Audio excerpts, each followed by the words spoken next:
Bienvenue dans Smart Bourse, votre double dose quotidienne de marché en direct sur Bismart, chaque jour à la mi-journée, 12h30, 13h, et en fin d'après-midi, la grande édition pendant une heure à partir de 17h. Au sommaire de cette édition de la mi-journée, une pause qui prend peut-être forme sur les marchés actions notamment. La pause est-elle possible après le rallye encore des dernières semaines qui a amené le CAC 40 par exemple sur des niveaux de record absolus. Le CAC qui marque une pause, même si on voit qu'on limite les pertes à mi-séance. Les indices actions en Europe reculait de plus de 1% dans les premiers échanges ce matin. On perd moins d'0,5% désormais, autour de 0,5% de baisse pour le CAC 40 à mi-séance.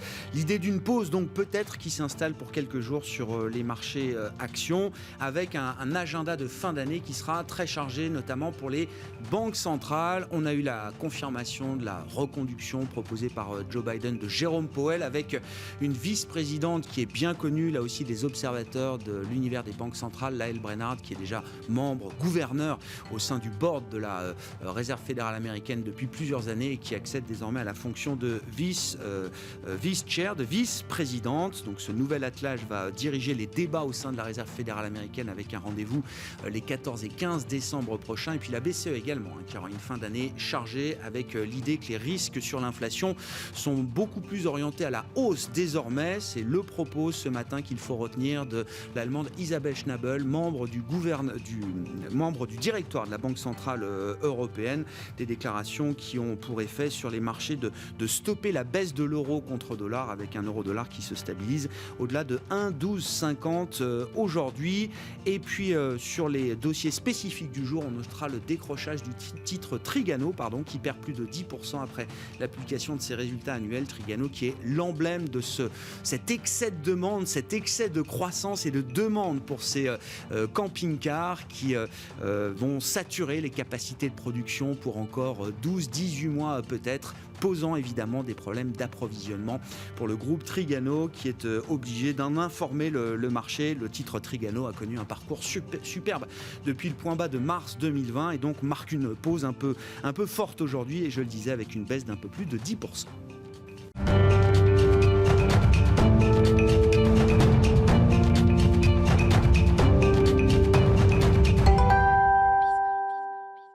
Petite séance de consolidation donc pour les marchés actions en Europe à mi-séance. Les infos clés du jour, c'est avec Alix Nguyen. L'épisode d'une hausse à n'en plus finir s'éloigne doucement. La bourse de Paris évolue désormais sur des plus bas de 3 semaines. En cause, la dégradation de la situation sanitaire en Europe et les tensions sur les taux aux États-Unis. Préoccupation qui relègue au second plan l'accélération de la croissance de l'activité dans le secteur privé en zone euro. D'après l'enquête réalisée par IHS Markit, l'indice PMI manufacturier a atteint un pic de 2 mois à 58,6 points en novembre. Celui des services a touché un plus haut de 3 mois à 56,6. À noter en revanche que les délais de livraison ont pesé sur la production, sans compter que l'amélioration du secteur des services ne pourrait être que passagère si de nouvelles restrictions s'imposaient afin de combattre le coronavirus. Aux États-Unis, la confirmation de Jérôme Powell à la tête de la Fed indique que la politique monétaire de la Banque centrale américaine ne devrait pas connaître de changement de cap majeur. À ce jour, Wall Street table sur une accélération du rythme de la réduction de ses achats d'actifs et anticipe 3 hausses des taux à compter de juin prochain. Le rendement de l'emprunt américain à 10 ans se tend de plus d'1%. Celui du Bund allemand de même échéance monte de près de 4 points. Les valeurs technologiques sont impactées. Capgemini recule, ST Microelectronics aussi. Même chose pour Téléperformance. Focus sur quelques valeurs ce jour. Trigano chute. Le fabricant de camping-cars publie des résultats en forte hausse au titre de son exercice 2020-2021. Il prévient cependant que les pénuries de composants vont freiner sa production au cours des 6 premiers mois du nouvel exercice. Bureau Veritas recule. Samedi dernier, le spécialiste de la certification a détecté une cyberattaque à son encontre. Il indique avoir activé toutes les procédures de cybersécurité, dont la mise mise hors ligne de ses serveurs afin de protéger ses clients. Côté luxe, les prises de bénéfices se poursuivent. Hermès, Kering et LVMH sont en baisse. Autre ambiance pour Airbus dont le titre grimpe au salon de Dubaï. L'A321 est l'appareil ayant remporté le plus de commandes de la part des compagnies low cost. Et puis une belle hausse aussi pour Unibail-Rodamco Westfield. La foncière commerciale a conclu avec le groupe de services numériques Sopra Steria un bail de 9 ans portant sur 5 étages de la Tour Trinity dans le quartier d'affaires parisien de la Défense. Tendance, mon ami, chaque jour avec Alix Nguyen à 12h30 et 17h dans Smart Bourse sur Bismart.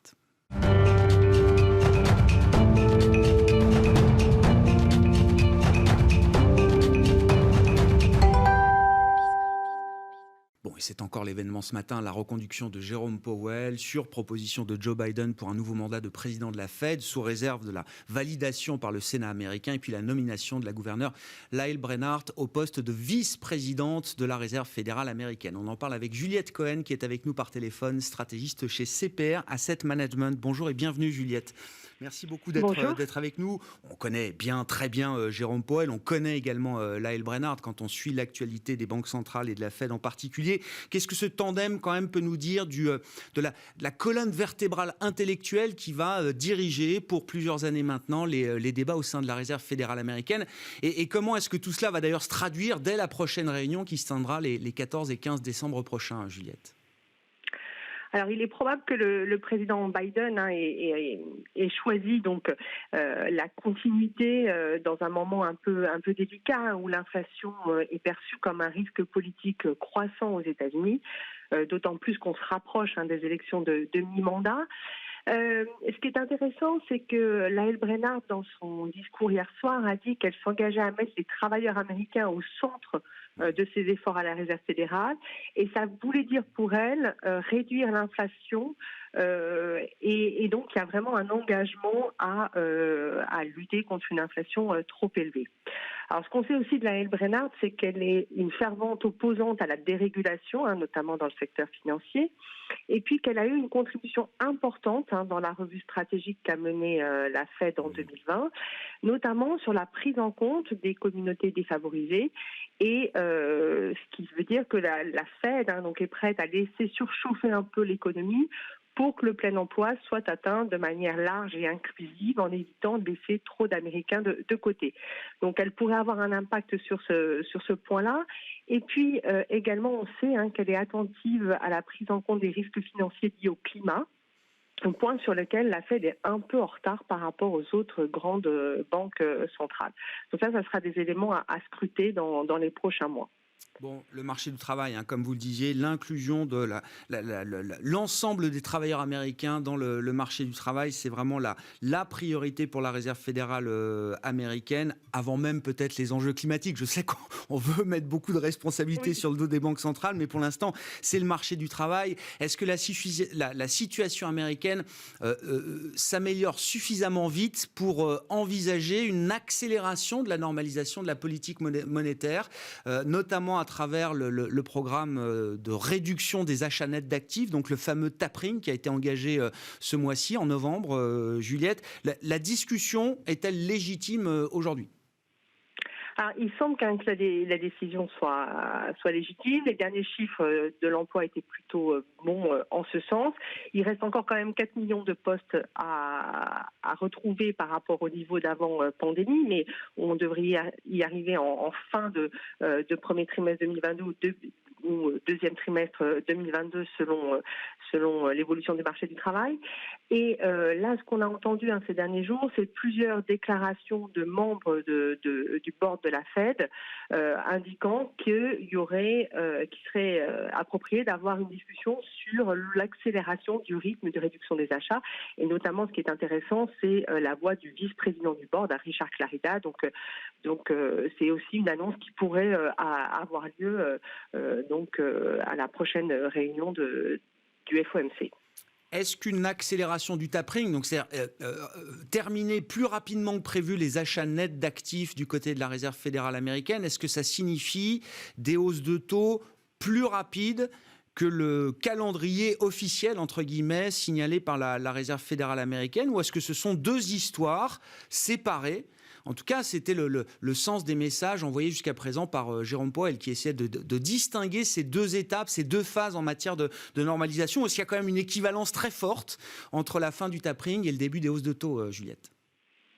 Alors pour l'instant, c'est vrai que la communication était sur un séquençage avec d'abord le tapering dans un premier temps et puis dans un second temps des hausses de taux.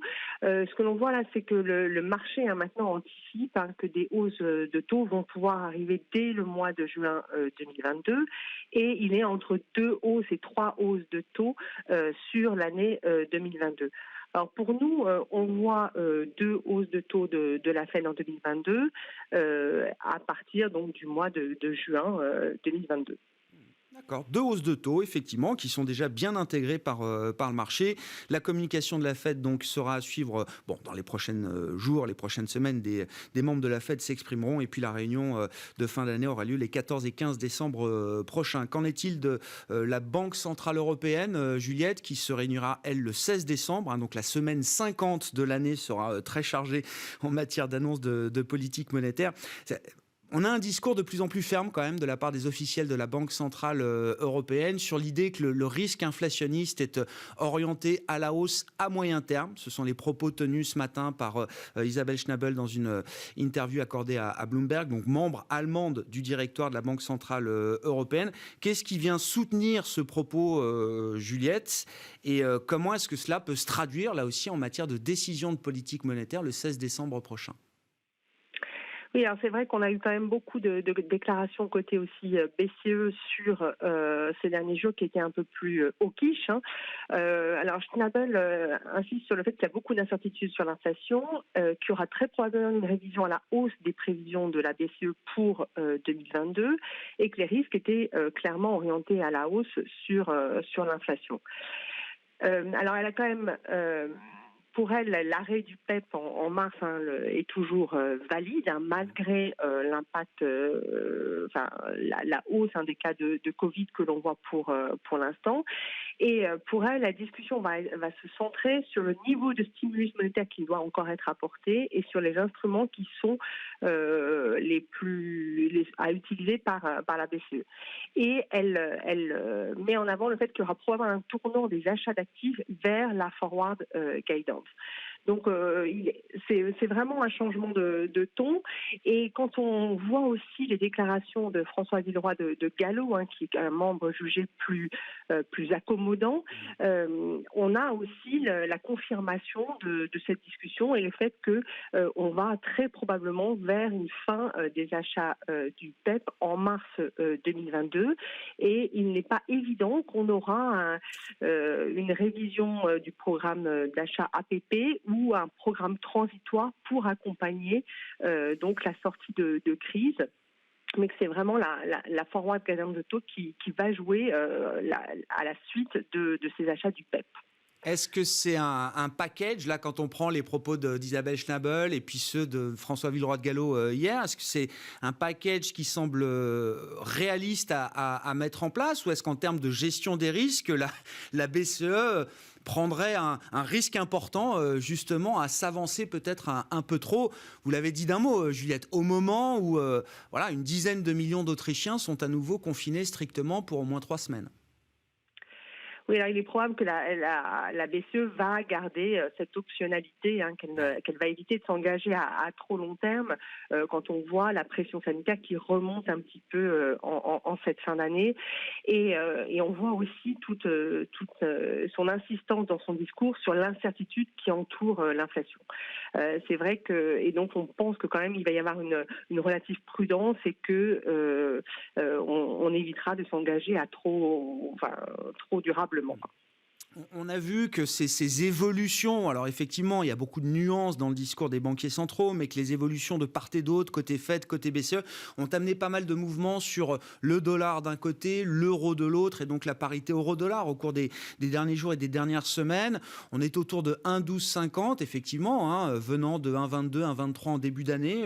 Juliette, comment vous regardez déjà ce mouvement qui s'est un peu accéléré ces dernières semaines, et Est-ce que le marché a déjà intégré beaucoup de choses à travers le marché des devises ? Alors tout à fait. Hein, nous, on avait une position donc à l'appréciation du dollar face à l'euro, mais on a été surpris par la rapidité du mouvement. Dans notre scénario central, on voyait plutôt une parité euro-dollar à 1,16, et c'était seulement dans le scénario où la Fed était amenée à agir beaucoup plus vite qu'on envisageait un euro-dollar vers 1,12 en fin d'année. Donc pour nous, le marché est allé très très vite, et il est probable qu'on aura peut-être un léger retour sur les niveaux par rapport au niveau actuel. On voit déjà que les propos d'Isabelle Schnabel aujourd'hui permettent de stopper la baisse de l'euro. Hein. Peut-être que c'était d'ailleurs un peu le sens de cette communication. Mais voilà, on se stabilise en tout cas pour l'instant autour de 1,1250 sur la parité euro-dollar qui, en plus, techniquement est déjà un gros objectif, nous disent les traders. Merci beaucoup Juliette. Merci d'avoir été avec nous par téléphone pour cet éclairage autour de l'actualité Banque centrale qui reste et qui restera chargée jusqu'à la fin de cette année 2021. Juliette Cohen qui était avec nous par téléphone, donc stratégiste chez CPR Asset Management.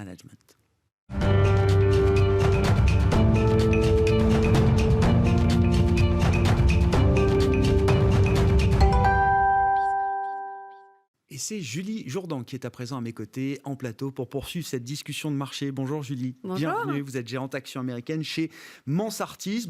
En tant que gérante action, participante de marché sur le marché américain, comment vous recevez l'information de ce tandem Powell-Brainard qui va donc piloter les débats au sein de la Fed en tant que président et vice-présidente sur les prochaines années, Julie?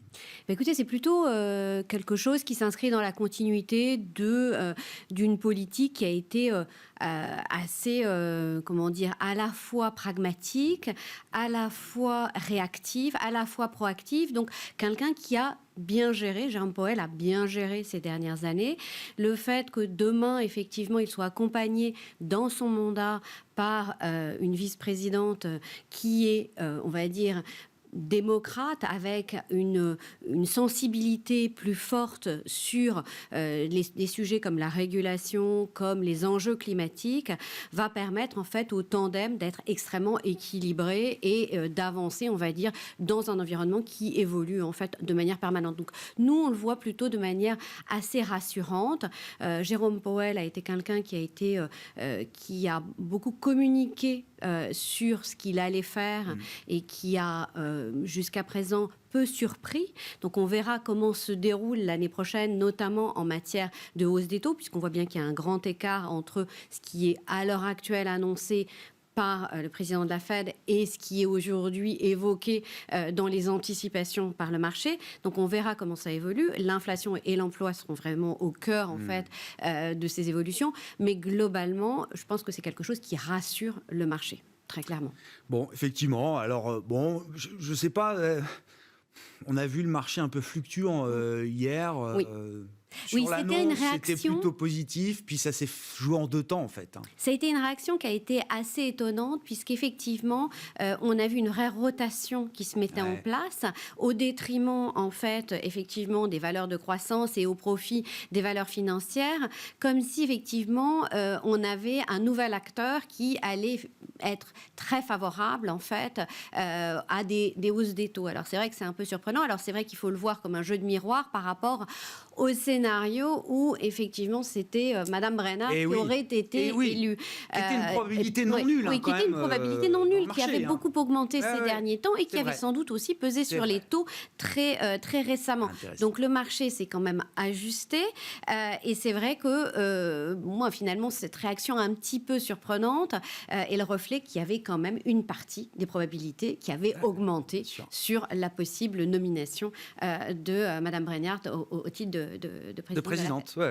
Elle sera vice-présidente au final. C'est vrai que le processus de reconduction de Jérôme Powell a été quand même particulièrement laborieux jusqu'à hier. Là aussi, on l'évoquait avec l'intervenante précédente. Alors, les mouvements des derniers jours, alors ça bouge toujours sur les marchés actions, mais c'est le dollar qui focalise quand même pas mal d'attention. Là aussi, toujours en tant que gérante action, est-ce que ça reste un non-sujet à ce stade ou est-ce que ça devient un sujet macroéconomique, microéconomique également pour certains secteurs d'activité. Je crois qu'aujourd'hui, il faut bien voir que c'est le reflet de réalité économique et monétaire. C'est-à-dire qu'effectivement, on a vu la dégradation de la situation en Europe sur la partie Covid. Donc ça, je pense que c'est vraiment un élément qui est assez tangible. On a vu la montée des taux courts aux États-Unis, donc un différentiel qui s'accentue. Des politiques monétaires qui sont pas totalement au même stade, avec des situations qui sont un petit peu divergentes, qu'on revoit bien dans les indices de surprise économique. On voit bien que les indices de surprise économique aux États-Unis ont rebasculé en territoire positif, ce qui n'est pas forcément le cas sur la zone euro. Et donc, du coup, effectivement, une accélération sur le dollar qui, effectivement, a été assez rapide. Donc, la vraie question, c'est de savoir, demain, est-ce qu'on a une accélération qui se poursuit de manière rapide et auquel cas, comment les entreprises vont le gérer? Parce que, comme dans toute situation, on a du plus, on a du moins. Donc, effectivement, on peut se dire, c'est très important parce que, effectivement, ça permet d'éviter d'importer trop d'inflation sur un certain nombre de produits. Mais en même temps, effectivement, on a beaucoup d'entreprises américaines qui sont exportatrices, donc pour lesquelles c'est un sujet. Ce que l'on sait quand on regarde le passé, c'est que quand les hausses du dollar, et encore une fois, celle-ci, on revient à des niveaux d'il y a 18 mois, donc on n'est pas non plus... Oui, c'est une zone connue. Voilà, c'est une zone connue, on n'est pas dans des situations extrêmes, bien loin de là. Mais ce que l'on sait, c'est que les sociétés américaines sont très agiles. Elles ont la capacité de réagir à ce genre de choses. Alors, on peut avoir des impacts sur un trimestre, mais globalement, elles ont eu, dans leur histoire, de nombreux mouvements dans ce sens-là. Donc, c'est vrai que c'est pas très inquiétant. On verra. C'est pas du tout, jusqu'à présent, c'était pas du tout un sujet évoqué par les entreprises. On a eu l'inflation, on a eu la supply chain.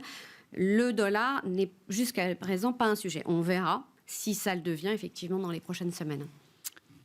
C'est la consommation qui va être très intéressante à suivre également dans cette période de fin d'année. Vous l'avez dit, après un trou d'air globalement pour l'économie américaine au troisième trimestre, on voit bien tous les indicateurs avancés sont en train de repartir à la hausse. J'ai vu hier ou avant-hier, je ne sais plus, le GDP Now d'Atlanta, donc qui mesure en temps réel un peu l'activité économique, qui repart à plus de 8% là, sur le quatrième trimestre. On verra comment on atterrit en termes de croissance, avec un fort soutien de la consommation. C'est une équation intangible pour l'économie américaine, ça. C'est deux tiers du PIB, donc c'est vrai que c'est la consommation, c'est vraiment au cœur en fait de la croissance américaine. Et c'est vrai que cette année, on va se retrouver dans une année un petit peu je dirais plus normale sur ce Thanksgiving. L'année dernière, on était encore en pleine pandémie, donc on a eu un gros succès des ventes sur Internet. Cette année, on devrait, selon les estimations, avoir des ventes records autour d'une hausse de 9 à 11% selon les estimations, pas loin de 850 milliards de dollars là pour cette période. C'est vrai que c'est plutôt une très bonne nouvelle, même si on sait que pour partie, il y a de l'inflation qui joue sur le chiffre, mais c'est une très bonne nouvelle. Mais ce qui risque d'être un petit peu différent par rapport à l'année dernière, c'est le retour en fait des Américains dans les magasins. C'est-à-dire qu'on a vu d'abord 2 tiers des Américains veulent profiter de Thanksgiving pour faire du shopping. C'est beaucoup plus que l'année dernière. On était plutôt autour de 50%. Donc, il va y avoir beaucoup plus d'Américains qui vont profiter de Thanksgiving. Il va y en avoir beaucoup plus dans les magasins. Et ça, je pense que c'est un petit peu ce qu'il faut avoir en tête. Ce qui ne veut pas dire que le e-commerce ne va pas bien marcher. On attend des ventes en hausse de 10% et pas loin, et un peu plus de 200 milliards. Donc, c'est très significatif. Mais c'est vrai qu'on revient dans une forme d'un Thanksgiving un petit peu plus normal après une année qui a été assez mouvementée l'année dernière par la pandémie. Donc, c'est plutôt une bonne chose. Et vous dites toutes les forces qui soutiennent la consommation aux États-Unis aujourd'hui sont solides, sont en place, parce que c'est vrai qu'il y a eu beaucoup de mouvements, notamment quand on regarde les revenus disponibles, les revenus réels. Alors, ils ont explosé à la hausse au moment de l'envoi des chèques. Et puis évidemment, il y a eu un espèce de contre-coup là aussi, avec le phénomène inflationniste qui a gagné en traction, qui fait que les revenus réels sont un peu plus sous pression aujourd'hui. Est-ce que les forces, et encore une fois les moteurs de la consommation, restent suffisamment solides pour imaginer que l'hédonisme du consommateur sera plus fort que la hausse des prix aux États-Unis? Je pense que son moral parfois est affecté par les chiffres de l'inflation ou par des éléments exogènes, mais la réalité est quand même assez satisfaisante. C'est-à-dire qu'on a un consommateur qui a une épargne, un niveau d'épargne qui est toujours extrêmement élevé, largement supérieur au niveau pré-pandémie. Quand bien même une partie a été dépensée. Quand bien même une partie a été dépensée.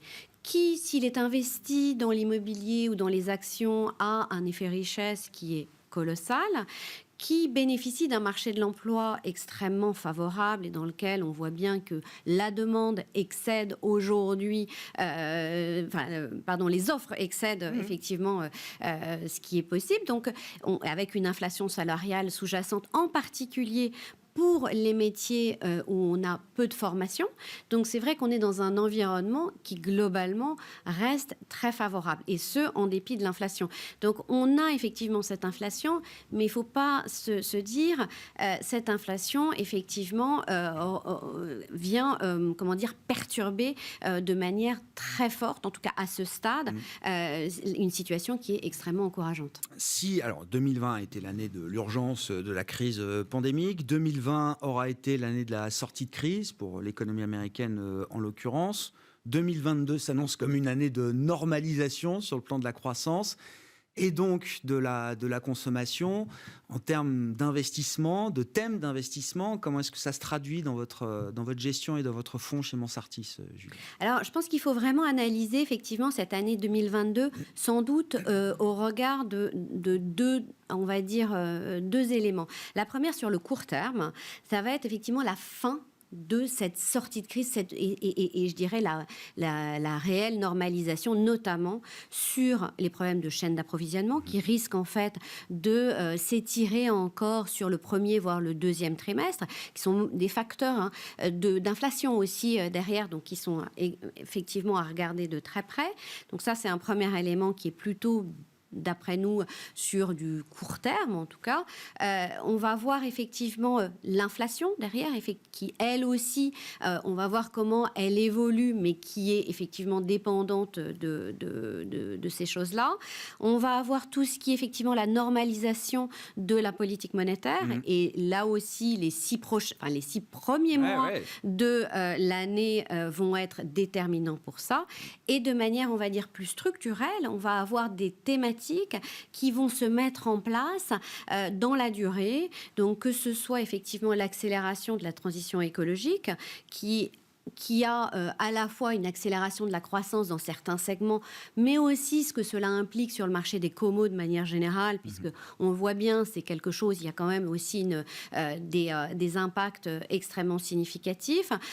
On va avoir la thématique du onshoring, donc la relocalisation d'un certain nombre d'industries aux États-Unis pour des raisons stratégiques, suite justement un peu comme les conséquences aussi. Les enseignements de cette pandémie, exactement. À voir si ça se concrétise ou pas, puisqu'on en a beaucoup parlé pendant le mandat Trump. C'était quelque chose qui était une volonté politique qui ne s'est pas réellement traduite dans les faits. Donc on va voir si effectivement c'est quelque chose qui... Après Trump, la pandémie aura eu raison des chaînes. C'est ce qu'on verra. De la localisation. Exactement, mais c'est quelque chose qui peut avoir effectivement une concrétisation dans les prochains trimestres et prochaines années. Et enfin, je pense qu'on continue d'avoir des thématiques de croissance structurelle qui sont toujours là, que ce soit la digitalisation de l'économie, que ce soit le vieillissement de la population, que ce soit la croissance de la consommation, on en a parlé, qui sont effectivement des moteurs structurels de croissance. Donc on voit bien que on a un petit peu de ce qui nous a pénalisé la croissance ces 2 dernières années et qui va continuer. Et puis, on va avoir effectivement des nouvelles thématiques et des thématiques structurelles pré-pandémiques qui reviennent également. Merci beaucoup Julie pour cet éclairage et ce coup d'avance sur 2022. Oui, il y a le sprint final 2021, mais tous les investisseurs, tous les gérants sont déjà projetés sur les enjeux de 2022. Julie Jourdan qui est avec nous en plateau pour évoquer les marchés actions américains, gérante actions US chez Mansartis. On se retrouve ce soir à 17h en direct sur Bismart pour la suite de Smart Bourse.